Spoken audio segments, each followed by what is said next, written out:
पहाड़ी से घिरा एक छोटा सा गांव, जहां सर्दी इतनी कि सांसें धुएं की तरह बाहर निकल रही थीं। लोगों ने अपने घरों के दरवाजे तक नहीं खोले थे, पर एक आदमी था जो इस कड़ाके की ठंड में भी अपने छोटे से परिवार की उम्मीदें ढो रहा था। उसका नाम था रामदीन। रामदीन अपने फटे हुए मफलर को गले में कसता है। हे भगवान, आज भी कुछ किराया मिल जाए। बच्चों के लिए दूध ले जाना है, वरना वे क्या खाएंगे। रामदीन रिक्शा खींचते हुए सड़क पर चलता है। ठंड से उसकी उंगलियां सुन्न हो जाती हैं। तभी उसे सड़क पर कुछ स्कूल के बच्चे खड़े दिखाई देते हैं। बगल में उनके पिताजी भी खड़े थे। रामदीन रिक्शा रोकता है। बाबूजी, बच्चे को स्कूल ले चलूं? सवारी नहीं मिली क्या? भाई, इतनी ठंड में तुमसे रिक्शा ठीक से चलेगा भी? रहने दो, हम ऑटो ले लेंगे। ये सुन रामदीन के चेहरे पर गहरी चोट लगती है। ठीक है बाबूजी, जैसी आपकी मर्जी। वे लोग आगे बढ़ जाते हैं। रामदीन धीमे से रिक्शा पीछे मोड़ता है और थोड़ी दूर पर एक चाय के ठेले के पास रुकता है। वह ठंड से कांपते हुए हाथ आग सेंकता है। रामदीन भाई, चाय पी ले, फिर ताकत आए। नरेश भाई, उधार बहुत हो गया है। पहले पुराना हिसाब चुका दूं, फिर पी लूंगा। अरे यार, तू तो भाई है, लेना, ये ठंड जान ले लेगी। ठीक है, एक छोटा कप ही दे दे, बड़ा नहीं। नरेश चाय बढ़ाता है। रामदीन चाय की गर्माहट से खुद को संभालता है। तभी अचानक एक युवती मोटा कोट पहने वहां आती है। उसके हाथ में भारी बैग था। काका, स्टेशन तक जाना है, रिक्शा ले चलोगे? रामदीन चौंकता है। आखिर उसे पहली सवारी मिल गई थी। हाँ बिटिया, क्यों नहीं, बैठो, अभी चल देता हूँ। युवती रिक्शे पर बैठती है। रिक्शा धीमी गति से चल देता है। रामदीन का शरीर ठंड से कांप रहा था, पर वह तेजी से पैडल मारता है। काका, आप ठीक हो? आपको तो बहुत ठंड लग रही होगी। ठंड तो सबको लगती है बिटिया, बस आपके स्टेशन पहुँचने की फिक्र है। नहीं काका, अपनी सेहत की भी सोचिए। रामदीन कुछ नहीं बोलता, बस पैडल तेज कर देता है। स्टेशन के बाहर पहुंचते ही युवती उतरती है और पैसे निकालती है। काका, कितने रुपए हुए? बस 20 रुपए दे दो बिटिया। युवती चौंक जाती है। इतनी सर्दी में इतना भारी सामान और सिर्फ 20 रुपए? नहीं काका, आपकी मेहनत की कीमत इससे ज्यादा है। वह 100 का नोट देती है। रामदीन नोट वापस करने लगता है। न बिटिया, इतना नहीं, सिर्फ 20 रुपए दो। आप ईमानदार हैं काका, ये आपकी मेहनत का हक है, रख लीजिए। रामदीन की आंखें नम हो जाती हैं। भगवान तुम्हें हमेशा खुश रखे बेटी। युवती मुस्कुराती है और हाथ जोड़कर विदा लेती है।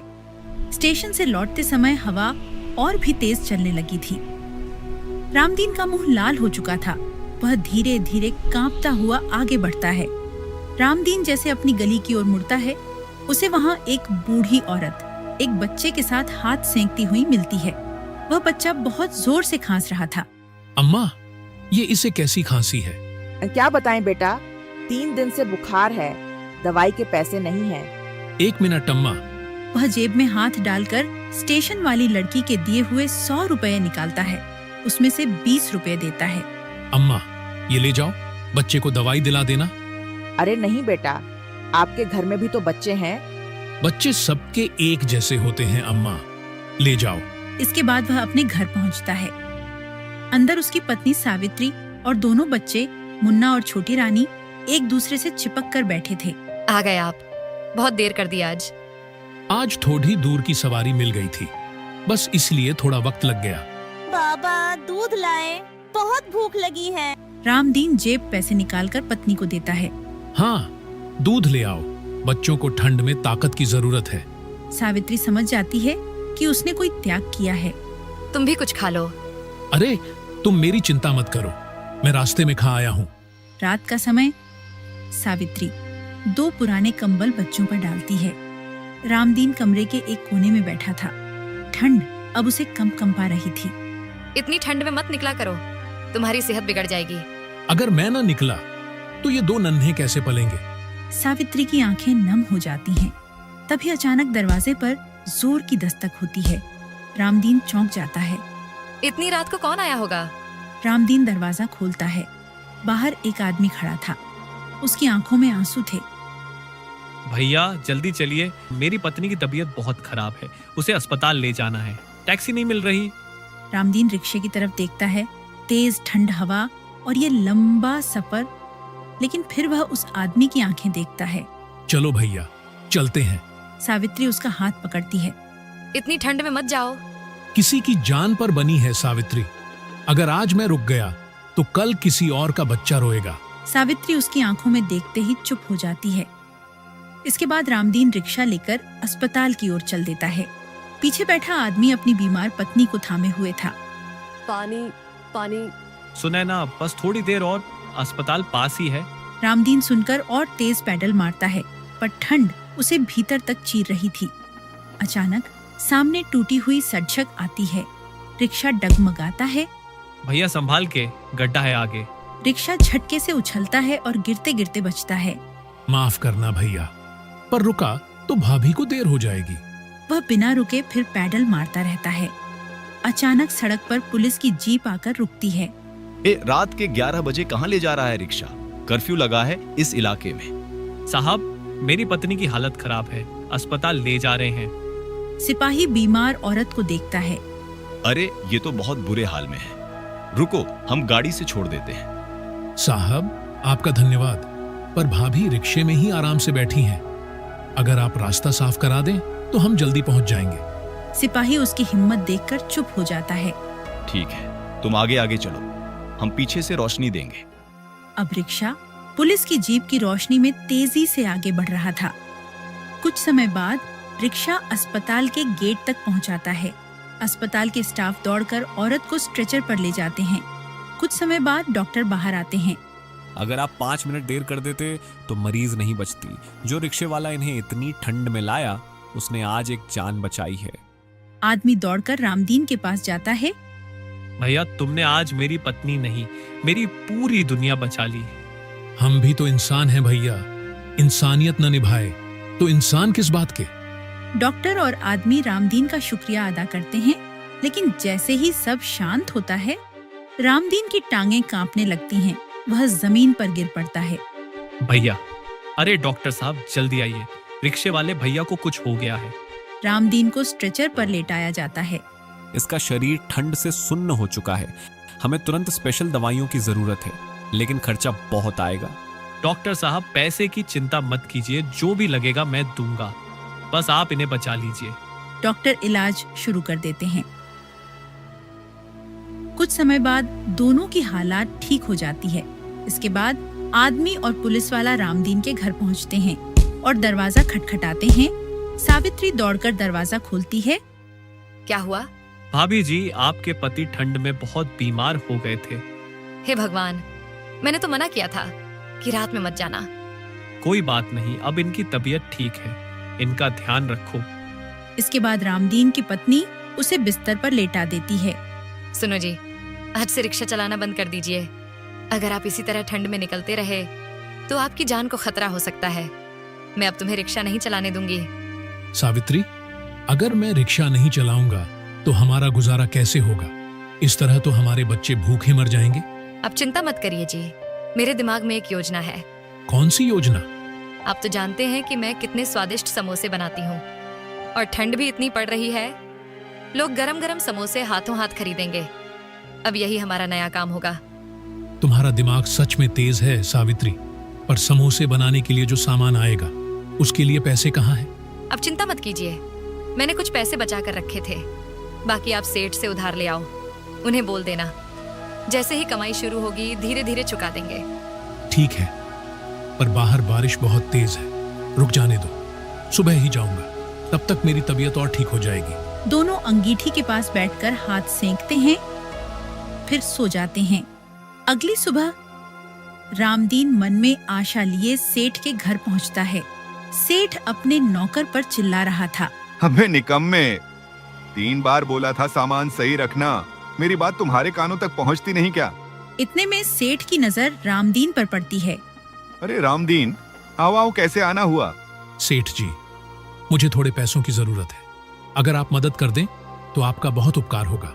अरे हाँ, क्यों नहीं, बताओ कितने रुपए चाहिए तुम्हें? ज्यादा नहीं सेठ जी, बस 5,000 रुपए दे दो।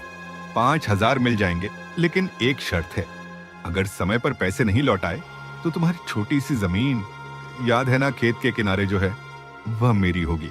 रामदीन कुछ पल चुप रहता है, फिर अपनी मजबूरी सोचकर सिर झुका देता है। ठीक है सेठ जी, मुझे मंजूर है, लेकिन मैं वादा करता हूँ धीरे धीरे आपका सारा उधार चुका दूंगा। बस यही तो चाहिए था। लो, पैसे ले जाओ, और हाँ, समय पर चुकाना मत भूलना। सेठ उसे नोटों की गड्डी थमाता है। रामदीन पैसे को झोले में रखता है और भारी मन से घर की ओर चलता है। रामदीन हाथ में झोला लिए घर लौटता है। ये लो सावित्री, तुम्हारे कहने पर सेठ से पैसे तो ले आया हूँ, लेकिन उसने बड़ी अजीब शर्त रखी है। कहा है कि अगर समय पर पैसे न लौट आए तो हमारी जमीन पर कब्जा कर लेगा। अजी, आप बिल्कुल चिंता मत करो। अब तो सर्दी दिन ब दिन बढ़ रही है। ऐसे मौसम में हमारे समोसे हाथों हाथ बिकेंगे, लोग चाव से खाएंगे और हम सेठ के पैसे आसानी से चुका देंगे। बात तो ठीक कहती हो, पर डर भी लगता है भाग्यवान। कहीं ऐसा ना हो कि घर का थोड़ा बहुत पैसा भी डूब जाए और जमीन भी चली जाए। आप बेकार की चिंता कर रहे हो, भगवान पर भरोसा रखो, सब ठीक होगा। रामदीन उसकी आंखों में भरोसा देख मुस्कुरा देता है। इसके बाद रामदीन बाजार से आलू, आटा, तेल और मसाले खरीद लाता है। सावित्री चूल्हे के पास बैठकर गरम गरम समोसे तलती है। लो जी, समोसे तैयार हो गए। वह समोसे टोकरी में बड़े प्यार से रखती है और रामदीन को सौंपती है। रामदीन टोकरी सिर पर रखकर गलियों में घूमता है। समोसे ले लो भाई, गरम गरम समोसे, समोसे ऐसे जिनका स्वाद कभी भूल न पाओगे। आओ भैया, आओ बहना, गरम गरम समोसे खाओ। तभी एक औरत उसके पास रुकती है। अरे भैया, ये समोसे तो देखने में ही स्वादिष्ट लग रहे हैं। कितने के दे रहे हो? बस 5 रुपए का एक, बहन जी। बताइए कितने दूं? चलो ठीक है, 5 दे दो। रामदीन समोसे देता है। औरत एक समोसा खाती है और खुश हो जाती है। वाह, बहुत बढ़िया बनाए हैं भाभी ने। अगली बार फिर से लूंगी भैया। रामदीन के चेहरे पर पहली उम्मीद की चमक आती है। वह पैसे लेकर चौपाल पर पहुंचता है। समोसे ले लो, गर्मा गर्म समोसे। गांव के कई आदमी और औरतें उसके आसपास आ जाते हैं। अरे वाह, क्या स्वाद है, बहुत दिनों बाद इतना बढ़िया समोसा खाया। धीरे धीरे सारी टोकरी खाली हो जाती है। रामदीन का चेहरा खुशी से दमक जाता है। शाम को रामदीन थका हुआ लेकिन बेहद खुश होकर घर में प्रवेश करता है। अरे सावित्री, जरा एक गिलास पानी देना, बहुत प्यास लगी है। अभिलाई जी, पर ये बताइए, समोसे बिके या नहीं? रामदीन मजाक करते हुए बोलता है। नहीं सावित्री, आज तो एक भी समोसा नहीं बिका। क्या? इसका मतलब आप सही कह रहे थे, हमारे समोसे कोई नहीं खरीदेगा। अब हम क्या करेंगे जी? हमारा तो सारा पैसा डूब गया। सावित्री रोने लगती है। तभी रामदीन हंस देता है। अरे ओ भाग्यवान, निराश क्यों होती हो? हमारे सारे समोसे बिक गए हैं। सच्ची? एक भी समोसा नहीं बचा? अरे हाँ, लोगों को समोसे इतने पसंद आए कि सबने झट से खरीद लिए। रामदीन अपनी जेब से नोट निकालकर सावित्री को देता है। सावित्री की आंखें खुशी से भर आती हैं। लो, ये पैसे संभाल कर रखो, इन्हीं से हम अनाज भी ले लेंगे और बच्चों के लिए नए कपड़े भी। इसके बाद सावित्री उन पैसों को संभालकर अलमारी में रख देती है। अगली सुबह सावित्री फिर से ताजा ताजा समोसे बनती है। लो जी, आज के ताजा समोसे, भगवान करे आज भी सब बिक जाए। देखना, आज तो और जल्दी बिकेंगे।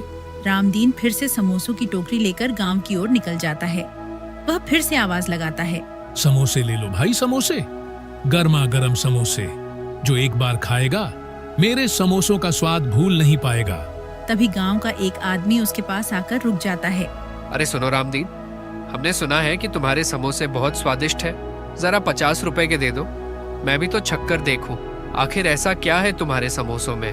क्यों नहीं जी, अभी देता हूँ। वह आदमी समोसे छकते ही खिल उठता है। वाह, सच में बढ़िया स्वाद है।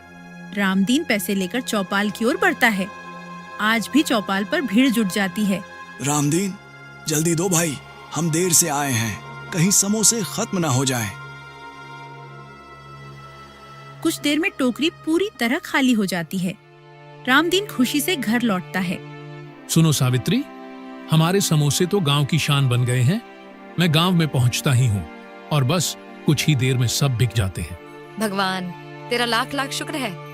सुनो जी, अब हमें और ज्यादा समोसे बनाने होंगे, इससे हमारी आमदनी और बढ़ेगी। अगले दिन रामदीन अपना पुराना रिक्शा धकेल कर एक दुकानदार के पास पहुंचता है।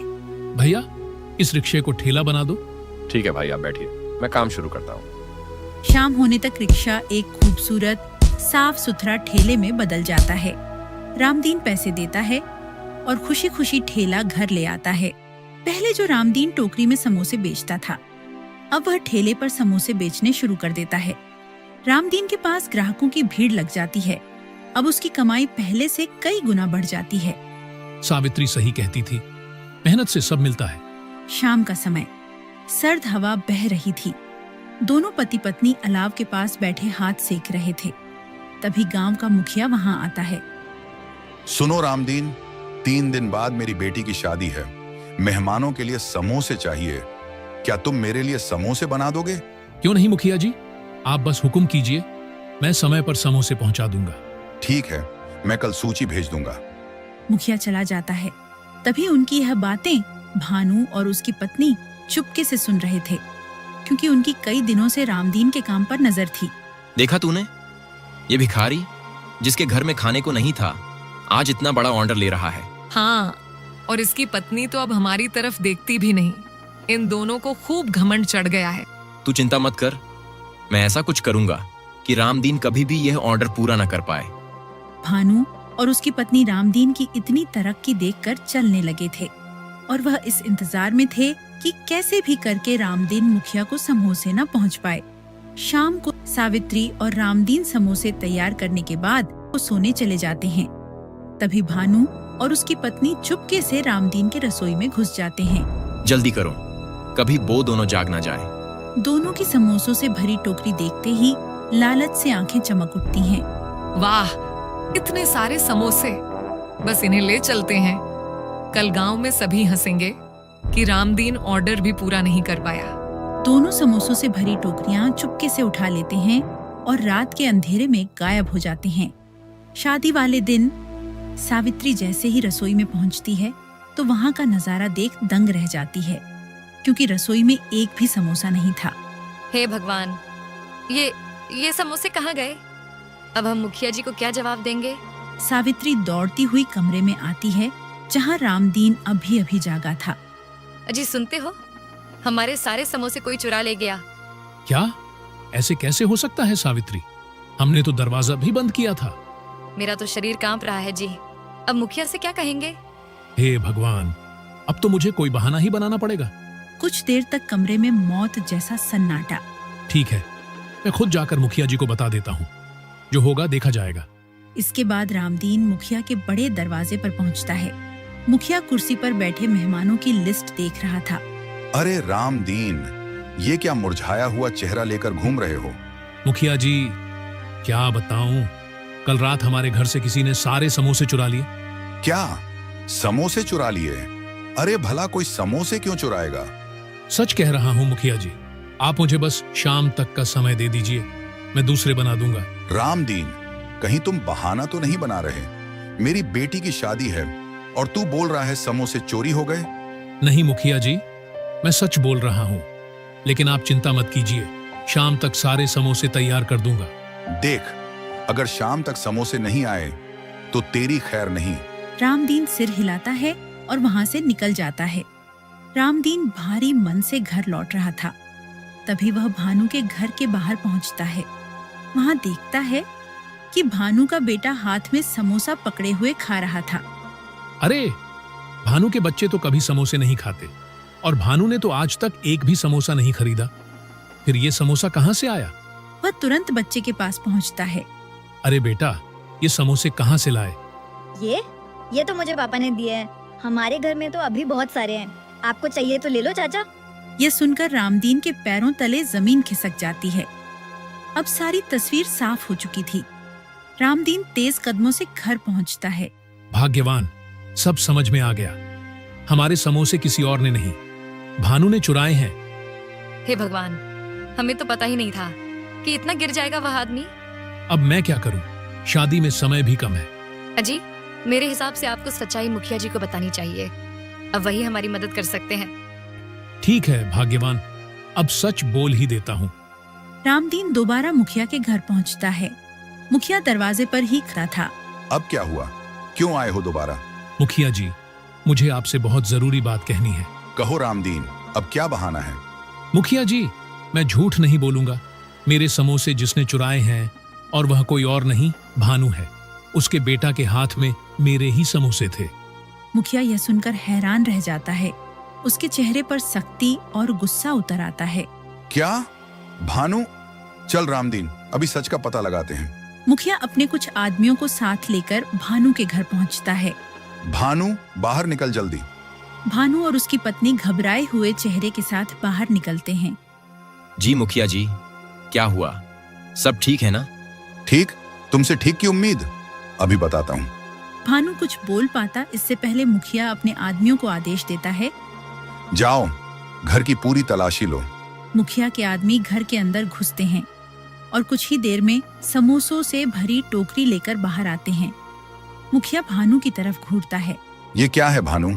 बोल, क्यों चुराए तूने ये समोसे? भानु के चेहरे से रंग उड़ जाता है। मुझे माफ कर दीजिए मुखिया जी, मैं रामदीन की तरक्की बर्दाश्त नहीं कर पाया और जलन के कारण ये सब कर बैठा। मुझे माफ कर दीजिए, मैं आज के बाद ऐसी हरकत कभी नहीं करूंगा। आप मुझे बस एक बार माफ कर दीजिए। मुखिया जी, हमसे भूल हो गई, हमें माफ कर दीजिए। नहीं, आज तुम्हें माफी नहीं मिलेगी भानु। अगर आज तुम्हें छोड़ दिया तो कल तुम किसी और गरीब के पेट पर लात मारोगे। वह अपने आदमियों को आदेश देता है, सुनो, इसे ऐसी सजा दो कि दोबारा किसी की कमाई पर डाका डालने की हिम्मत ना हो। मुखिया के लोग आगे बढ़ते हैं और भानु की अच्छी तरह पिटाई करते हैं। भानु चीखता है लेकिन कोई उसे नहीं बचता है क्योंकि उसने गलत किया था। पिटाई के बाद मुखिया समोसे रामदीन को सौंप देता है। ले रामदीन, ये तेरे समोसे हैं, अब तुरंत इन्हें शादी में पहुंचा दे। और सुन, तू मेहनती आदमी है, तेरे जैसे लोग इस गांव की शान हैं, तेरे ऊपर कोई उंगली नहीं उठाएगा। रामदीन की आंखों में खुशी के आंसू आ जाते हैं। धन्यवाद मुखिया जी, आपने हमारा सम्मान बचा लिया। रामदीन समोसे उठाता है और तेजी से मुखिया के घर पहुंचा देता है। फिर वह खुशी खुशी अपना काम करने लगता है और इस तरह रामदीन का नाम पूरे गांव में और भी ज्यादा चमक जाता है।